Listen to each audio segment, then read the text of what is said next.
Aliens exist and President Trump knows about it. That's according to Israel's former space security chief. In an interview with an Israeli newspaper, he said the aliens have been waiting until today for humanity to develop and reach a stage where we will understand in general what space and spaceships are.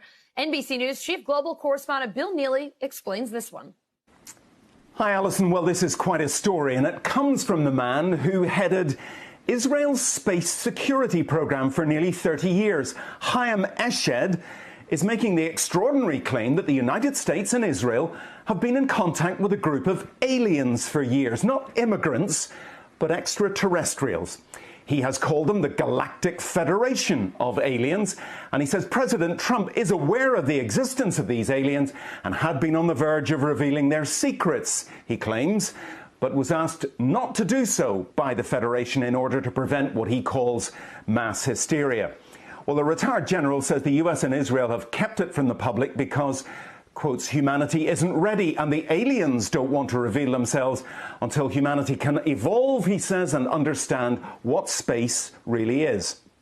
Well, the good news is that he claims an agreement has been reached between the US government and the aliens, a contract to do experiments here.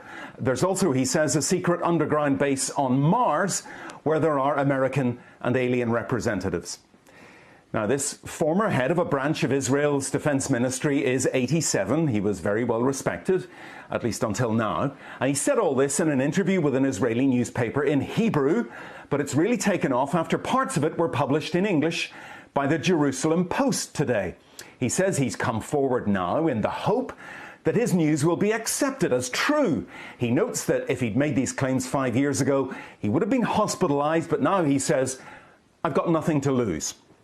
Well, so far, President Trump has not tweeted about this, though remember a year ago he did set up the Space Force as the fifth branch of the US Armed Forces.